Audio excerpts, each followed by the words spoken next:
Alright, this is a how-to video of how to remove pumpkin seeds from the pumpkin guts. And it's fairly easy actually.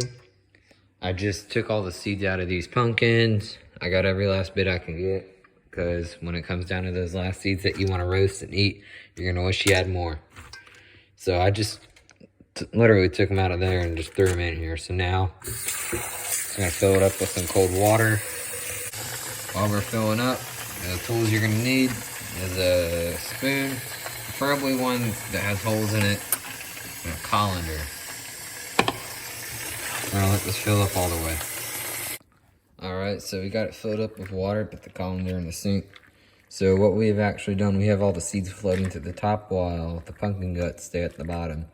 Now some pumpkin guts will be stuck to the seed, like this, but not to worry, we'll just deal with that.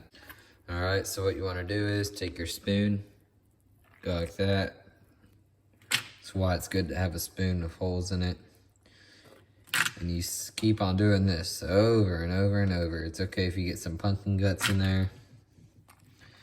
You can do it 2 times, 3 times, however times you need until you're satisfied. When I roast these, there will be some pumpkin guts left in here.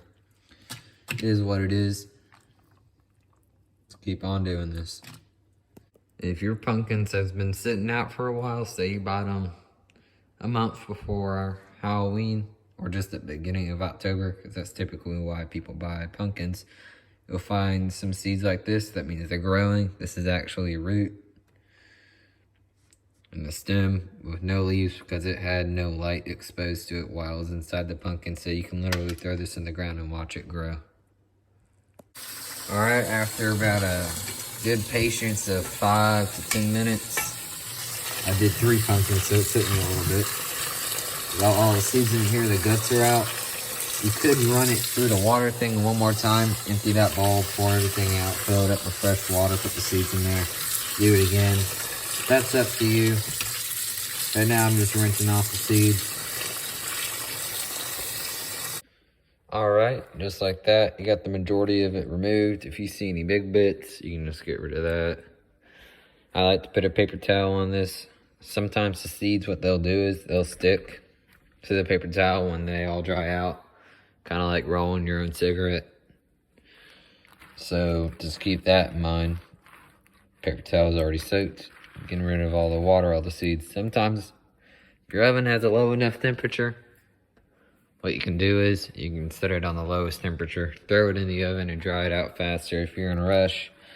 Or if you're not in a rush, it might take a day or 2 to dry out, especially if it's cold outside. Then, well, you gotta let them dry out before you can do anything with them. When they're dried out, I put them back in a bowl, a dry bowl. I like to use some olive oil and then some salt. Mix those 2 together with the seeds and I'll prep it for roasting. Then you throw it in the oven at whatever the temperature is. I think it's at 375 or 300 or maybe even 2 something. For either 30 minutes or an hour or 2 or 3. Not sure. I forgot. I'll look it up later. But yeah, this is basically it.